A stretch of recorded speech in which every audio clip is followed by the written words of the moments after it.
सालों की मेहनत है, तो फीलिंग तो बहुत अच्छी थी। घर पे भी बताया, सब बहुत खुश हैं। अभी तो थोड़ी देर के लिए विश्वास नहीं हो रहा था, but now slowly slowly the feeling is sinking in. या तैयारियों के बीच में कभी सोचा था आपने कि ठीक है यूपीएससी तो निकल जाएगा, आप आईएएस बन जाओगी, लेकिन रैंक 1 इस बारे में सोचा था आपने?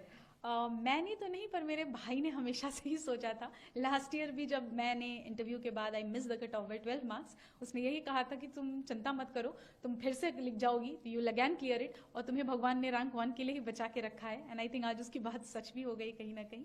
सो हाँ, ये भाई ने मेरे कहा था, मैंने तो कभी नहीं सोचा था। सबको मालूम था कि आज रिजल्ट्स आने वाले हैं, आपने भी मतलब अंदाजा लगा करके रखा होगा कि ठीक इस समय मैं लैपटॉप खोल करके बैठूंगी और यूपीएससी की साइट पर जाना है, चेक करना है। लोगों के भी एंटिसिपेशन होंगे कि इस बार शक्ति क्लियर कर लेगी।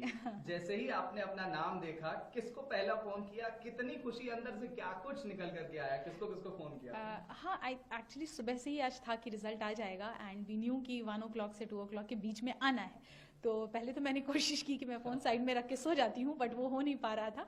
एंड जैसे ही रिजल्ट का पीडीएफ अपलोड हुआ और मैंने डाउनलोड किया, तो मुझे सबसे पहले मैंने पापा को फ़ोन किया, पापा को बताया, उसके बाद मम्मी को फ़ोन किया। उसके बाद मुझे इंस्टीट्यूट से ही कॉल आया था, जब मैं काफ़ी घबराई हुई थी कि सर पता नहीं पीडीएफ गलत है या फेक है। सर ने फिर बोला नहीं, हमने आपका रोल नंबर क्रॉस वेरीफाई किया है, आप ही का रोल नंबर है। तो that's when finally I accepted कि it's done, it's happening. Hindustan में हर एक युवा का सपना होता है, 12वीं तक तो कम से कम होता ही है कि उसे यूपीएससी क्रैक करना है। और उत्तर प्रदेश और बिहार, आप तो उत्तर प्रदेश प्रयागराज की धरती से आती हैं। आपने इंटरव्यू के दौरान भी, जो मॉक इंटरव्यू मैंने देखा, उसमें प्रयाग से रिलेटेड क्वेश्चन पूछा गया था। तो प्रयाग को लेकर के क्या कुछ मैसेज, और उन तमाम जो एस्पिरेंट्स हैं जो आपकी तरफ आज देख रहे हैं, उनको क्या मैसेज देना चाहेंगी? प्रयागराज तो मेरी जन्मभूमि भी है, so it's always very close to my heart. I think that place has played a lot of role in shaping me who I am. I think aspirants की बात करें अगर, तो हर बच्चा आई थिंक अपने मेहनत, अपने एंड से तो पूरी कोशिश ही करता है। थोड़ी सी कमियां हैं जो अगर इंसान में रह जाती हैं, जिस वजह से मे बी हम चूक जाते हैं किसी एक पर्टिकुलर अटेम्प्ट में। What we need to do is just reflect back, क्या गलतियां हुई उस पर काम करेंगे।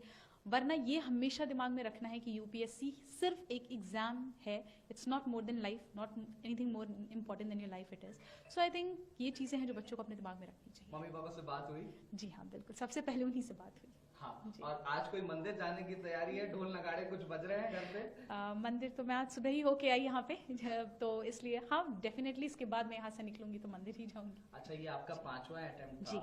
5 अटेम्प्ट्स, आप मतलब ये 5वां अटेम्प्ट था, 4 एग्जाम्स आपने लिखे। फेल्यूर को कैसे हैंडल किया जाए, एक मैसेज? आई थिंक अगर आपको अपने ऊपर कॉन्फिडेंस है कि you can work on it, कि जो गलतियां हुई मुझसे सुधारी जा सकती हैं, खुद के ऊपर सेल्फ कॉन्फिडेंस, पेरेंट्स का सपोर्ट, आई थिंक फैमिली का साथ, इतने से हो जाती हैं चीजें, हैंडल हो जाती हैं। 2 से 3 टिप्स अगर आप जल्दी से आप देना चाहें एस्पिरेंट्स को जो तैयारी कर रहे हैं, आज आपकी तरफ देखना चाह रहे हैं, तो वो क्या होंगे? बहुत ही minimum number of book list होनी चाहिए। प्रीवियस ईयर क्वेश्चंस और सिलेबस का हमेशा गाइडेंस लेकर चलना चाहिए। And I think enough number of mocks practice करना भी बहुत जरूरी है, so that you get used to the exam conditions जो यूपीएससी को रिक्वायर्ड है। Thank you so much Shakti. ANI परिवार